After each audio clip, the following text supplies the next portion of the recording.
সুপ্রভাত বন্ধুরা, শ্যামলিজ লাইফস্টাইলে আবারও একটা নতুন ব্লগে আপনাদের সকলকে সুস্বাগতম। এদিকে সকাল সকাল আমার মোটামুটি কাজকর্ম হয়ে এসছে। যে ঘরটা গুছিয়ে নিয়েছি, বাচ্চারা স্কুলে যাবে তার এই যে ব্যাগটা গুছিয়ে দিয়েছি। এখন বাজে হচ্ছে আপনার এই যে এখন 20 বাজে, 7:20।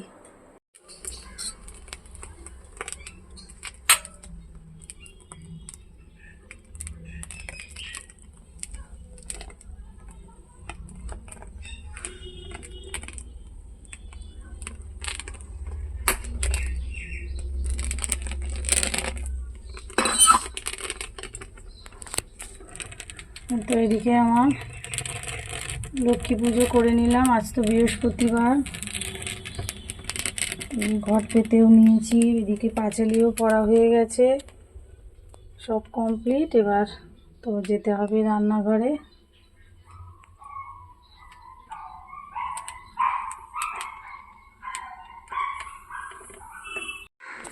তো চলুন বন্ধু, রান্নাঘরে তো ঢুকে গেছি, মানে পুজো টুজো দিয়ে টিফিন খেয়ে রান্নাঘরে ঢুকেছি।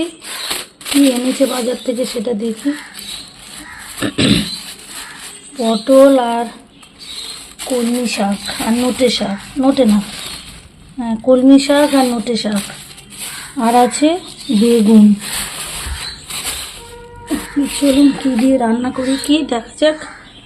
আর ওদিকে ভাত বসিয়ে দিয়েছি, আর এদিকে দুধও গরম করা হয়ে গেছে। আবার দুধ একটু পড়েও গেছে, এটা মুছতে হবে, খেয়াল করিনি।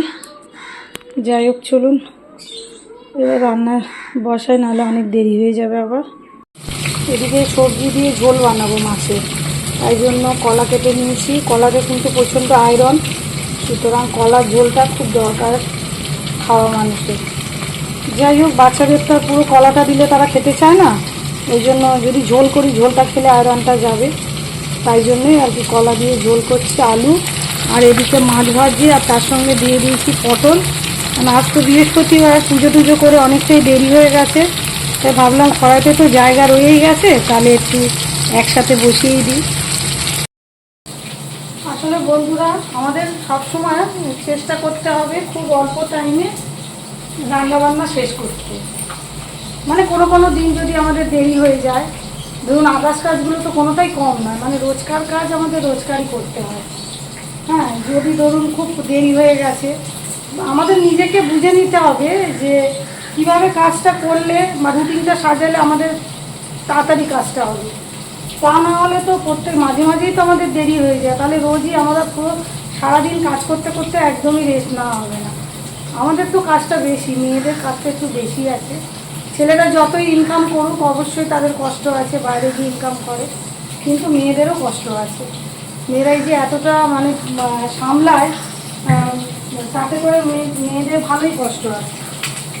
তো আমাদের চেষ্টা করতে হবে যে অল্প টাইমে কীভাবে কাজ ছেড়ে নেওয়া, তাহলে কী হবে, আমরা একটু বসতে পারবো, নিজের মতন নিজে সময় কাটাতে পারবো। আর তা না হলে আমাদের রান্নাঘরেই দিনটা কেটে যাবে।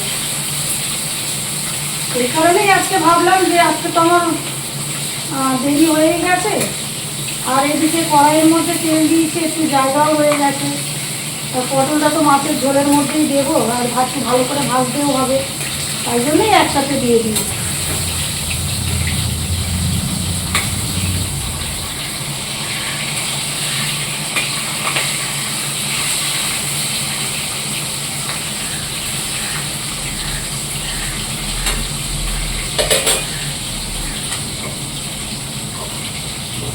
কাজের সময় বেশি লাগালে চলবে না, একটু বুঝে বুঝে কম সময়েই চেষ্টা করতে হবে কাজগুলো করার।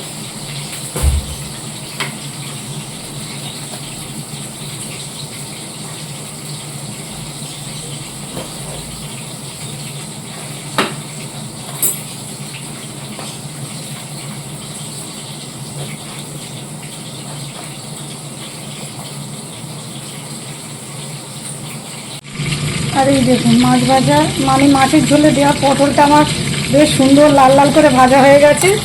এবার ভাবছি মাছ তো আরেকটু এখনও বাকি রয়েছে, তাহলে আলুগুলো দিয়েই দিই। সেই জন্য আলুগুলোও দিয়ে দিচ্ছি, একটু লাল লাল করে ভেজে নেব। আসলে কি জানেন তো, আমরা তো এই পটল দিয়ে আর আলু দিয়ে মাছের ঝোলটা বানাবো, মানে মাছ দেওয়া হবে। যদি একই রকম সেই তো আসছে গন্ধ, আমরা তো আর এটা অন্য কিছু করব না। বা শুধু যদি পটলটা ভাজা খেতাম তাহলে প্রবলেম ছিল মাছের সাথে দিলে, যেহেতু একসাথেই আর মাছও বিশেষ নেই, অল্প স্বল্পই মাছ আছে, আর একসাথে হয়ে যাচ্ছে যখন, ওই জন্যই বসিয়ে দিলাম। শুধু বন্ধুরা মানে প্ল্যান বার করতে হবে মাথা থেকে যে কীভাবে তাড়াতাড়ি কাজ সারা যায়। এদিকে এই যে কলা আলু সব ভাজা হয়ে গেল, মাঝখানে দিয়ে দিলাম গোটা জিরা।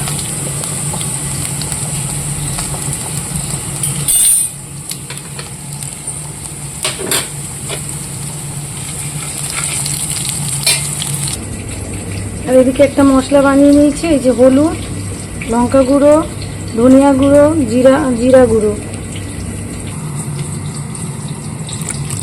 ব্যাস, একটু জল দিয়ে একটু পেস্ট বানিয়ে নেবো, যেমন মশলার পেস্ট দিয়ে রান্না করি আমরা, সেরকম করে নিলে না ঝোলটা একটু বেশি টেস্ট লাগে।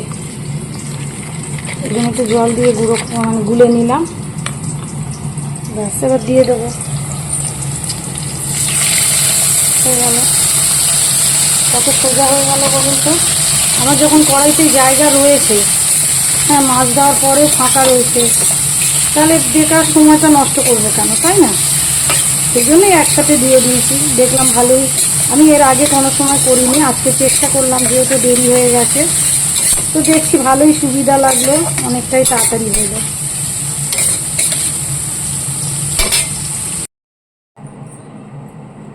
এদিকে এটা মুছতে চলে এলাম, ওদিকে শাক ভাজা বসিয়ে দিয়েছি। ভাবলাম দাঁড়িয়ে থেকে কি হবে, শাক ভাজাটা তো দেরি আছে, এটা মুছে নিই। অনেকটাই ধুলো হয়ে গেছে, আমাদের বাড়িতে খুব ধুলো জানো, প্রত্যেক দিনই পরিষ্কার, প্রত্যেক দিনই করতে হয়, তবে বাড়িটাকে পরিষ্কার রাখা যায়, না হলে একদম ধুলো ধুলো হয়ে যায় বাড়িটা।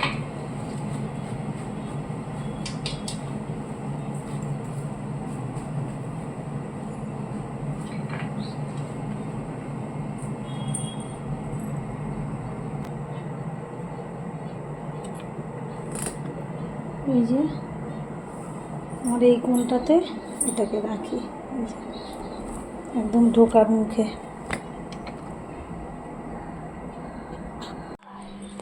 এদিকে বৃষ্টি আসছে জানেন তো, পুরো মেঘ করে এসছে, ওই যে পুরো কালো মেঘ করে এসছে, বৃষ্টি আসবে। জানলাটা না বন্ধ করলে আর হবে না।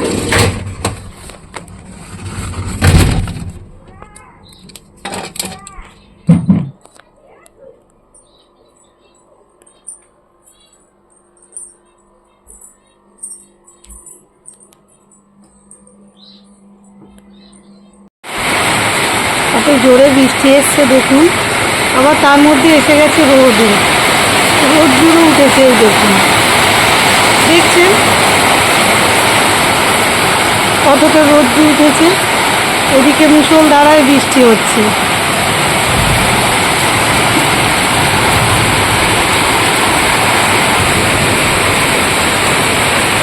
বিভৎস জোরে বৃষ্টি হচ্ছে।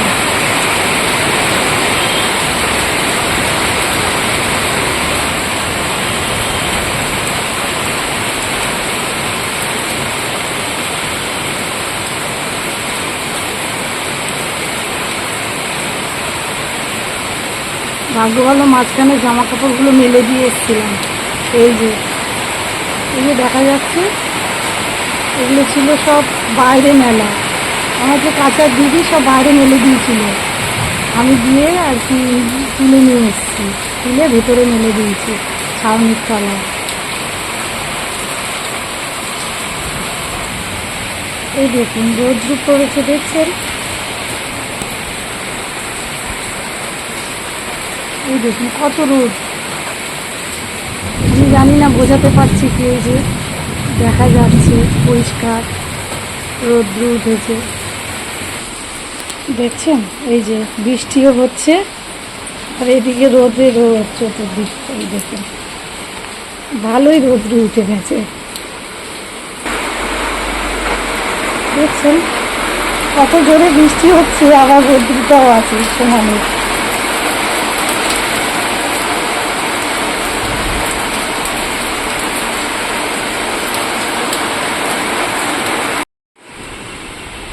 এই দেখুন বৃষ্টিও হচ্ছে আর রোদ্র উঠে গেছে।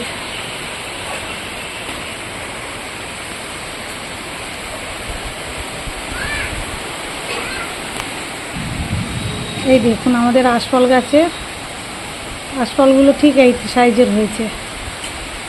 আমার ছোটো ছেলে যে কি ভালোবাসে, আশফল এলেই মানে গরম এলেই আর কি বলে যে মা এবার তো আশফল হবে। ও যতদিন 1 মাসের মতো 2-3 মাস তো পাওয়া যায়, 2 মাস বোধ হয়, 1-1.5 মাস, ওই কদিনই ওকে ওই আশফল এনে দেওয়া হয়। ও খুব ভালোবাসে খেতে। এদিকে দোতলায় তো বৃষ্টি দেখতে এসছি, বৃষ্টি দেখতে এসে ভাবলাম একটা কাজ করেই যাই। এই যে 2টো অ্যাটাচি বার করেছি। এই তো গরমের ছুটি পড়ে যাবে বাচ্চাদের, ঘুরতে তো যেতেই হবে। আমরা প্রত্যেকবারই যাই, এই লোকটা ছাড়তে পারি না ঘোরা, যতই কাজ করি কিন্তু একটু ঘুরতে না গেলে ঠিক আমার ভালো লাগে না। যাই হোক আমরা যাব ঘুরতে, বাইরে বেড়াতে যাব, অবশ্যই বাইরে যাব। থাইল্যান্ড গেছিলাম তো আগের বার মানে এর আগের যে ট্যুরটা ছিল, থাইল্যান্ড গেছিলাম। এবার ওরকমই থাইল্যান্ডে যাব না, মানে ওরকমই বাইরে কোনো জায়গায় যাব, আপনাদের পরে বলবো কোথায় যাব, এখনই বলছি না। তো এই জন্য 2টো অ্যাটাচি তুলে নিলাম খাটের উপরে। এবার নিচ থেকে সমস্ত জামা কাপড়গুলো নিয়ে আসবো, নিয়ে এসে গুছিয়ে গুছিয়ে রাখবো। দেরি আছে, স্কুল ছুটি হতে তো এখন দেরি আছে বাচ্চাদের, আর আমাদের ঘুরতে যাওয়াও দেরি আছে, মোটামুটি দেরি 7-8 দিন বাকি। তাই জন্য 7-8 দিন কি একটু বেশি বাকি আছে। যাই হোক এখন ডেট কত আমার এখন এই মুহূর্তে মনে পড়ছে না আজকের ডেটটা। তো এই যে জামা কাপড়, এটা আমার বড় ছেলে নেবে, এই অ্যাটাচিটা আর এই লাল রঙের অ্যাটাচিটা আমরা নেবো, মানে আমাদের জামা কাপড়টা থাকবে।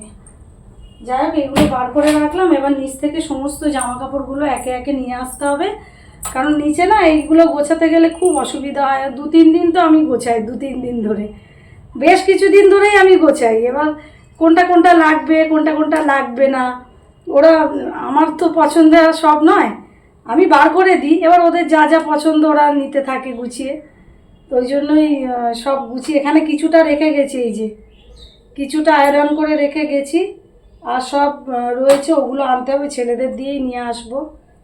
নিয়ে এসে এগুলো গোছাতে হবে, তাই রেডি করে দিয়ে গেলাম। চলুন এবার নিচে যাব।